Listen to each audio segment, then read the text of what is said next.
राधे राधे दोस्तों। वैसे तो बंसीधारी राधा रानी से ही प्रेम करते थे, परंतु उनकी शादी रुक्मणी जी से हो गई थी और राधा रानी उन्हीं के प्रेमिका के रूप में संसार में जानी जाने लगी। वहीं उनकी पत्नियों को लेकर भी यह कहा जाता है कि भगवान श्री कृष्ण की 16,108 पत्नियां थीं। क्या यह सच है? इस विषय में कई कथाएं प्रचलित है और लोगों में इसको लेकर जिज्ञासा भी है।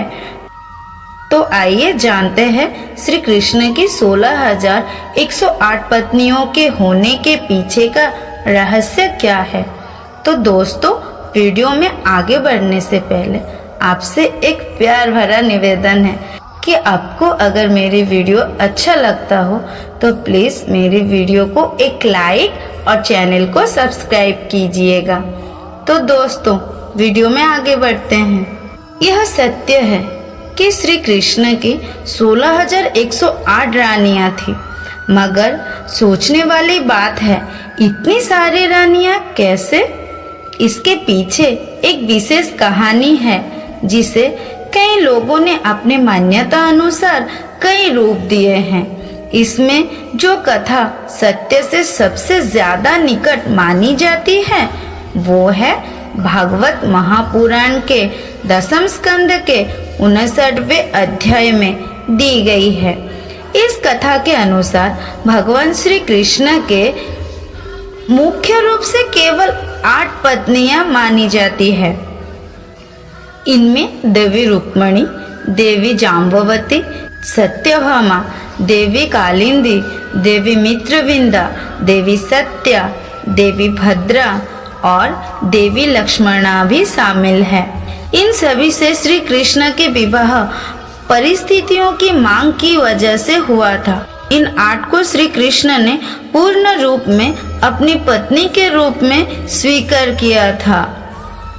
द्वारिकाधीश सुख पूर्वक इन सभी के साथ द्वारिका नगरी में रहते थे। एक दिन स्वर्गलोक के राजा देवराज इंद्र ने श्री कृष्ण के पास आकर श्री कृष्ण से प्रार्थना की और उनको बताया कि प्रागज्योतिषपुर के दैत्यराज भौमासुर के अत्याचार से देवतागण त्राही त्राही कर रहे थे। भौमासुर ने वरुण का छत्र, माता आदिति के कुंडल और देवताओं के निवास स्थान मणि पर्वत को भी उनसे छीन लिया था।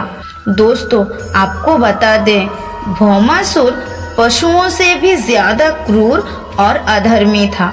उसकी करतूतों के कारण ही उसे नरकासुर कहा जाने लगा। नरकासुर को श्राप था कि उसकी मृत्यु किसी नारी के हाथों ही होगी। इसलिए भगवान श्री कृष्ण ने अपनी पत्नी देवी सत्यभामा के साथ प्रागज्योतिषपुर की ओर प्रस्थान किया।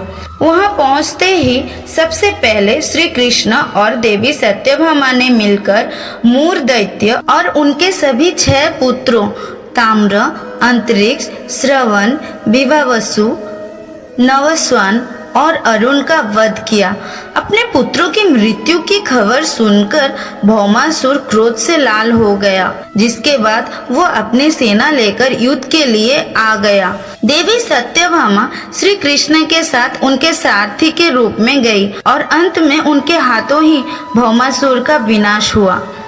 दैत्य भौमासुर के बाद भगवान श्री कृष्ण ने उनके पुत्र भगदत्त को प्रागज्योतिषपुर का राजा घोषित कर दिया। भौमासुर ने अपनी बंदी गृह में जो 16,100 कन्या को बंदी कर रखा हुआ था, उसके वध के बाद श्री कृष्ण ने उन सभी को आजाद कर दिया। लेकिन एक बड़ी समस्या इन सभी के सामने आकर खड़ी हुई। वह सभी कन्याएं भौमासुर के द्वारा पीड़ित थी और बहुत दुखी भी थी। सभी अपमानित, लांछित और कलंकित महसूस कर रही थी। सामाजिक मान्यताओं का चलते भौमासुर द्वारा रखी गई इन नारियों को कोई भी अपनाने को तैयार नहीं था। राजकुमारियों ने भगवान श्री कृष्ण से कहा कि अब हमारे पास केवल 2 ही रास्ते हैं, पहला ये है कि या तो हम अपने जीवन यापन के लिए वेश्यावृत्ति को अपना ले, अथवा दूसरा ये है हम आत्महत्या कर ले। तब ये देखकर श्री कृष्ण ने उन्हें अपने रानियों को स्थान देने की घोषणा की और सभी को लेकर चले गए। वहाँ ये सभी कन्याएं खुशी से अपना जीवन व्यतीत करने लगी। वहाँ सभी कन्याएं स्वतंत्र पूर्वक अपनी इच्छा अनुसार और सम्मान पूर्वक द्वारिका में रहने लगी। वह सभी वहाँ भजन कीर्तन ईश्वर भक्ति करके सुख पूर्वक रह रही थी।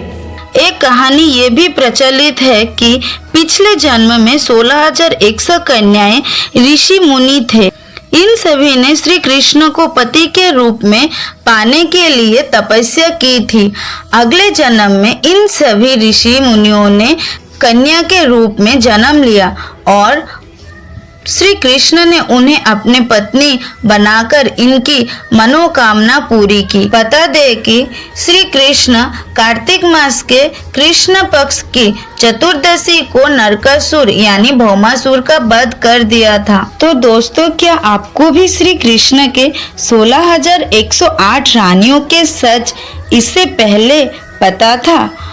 कमेंट बॉक्स में जरूर बताइएगा। और हाँ, मेरी वीडियो को अपने दोस्तों में ज़रूर शेयर कीजिएगा, क्योंकि अभी भी कई लोग हैं जो कि श्री कृष्ण के 16,108 रानियों के बारे में कई भ्रमित मान्यताएं रखते हैं।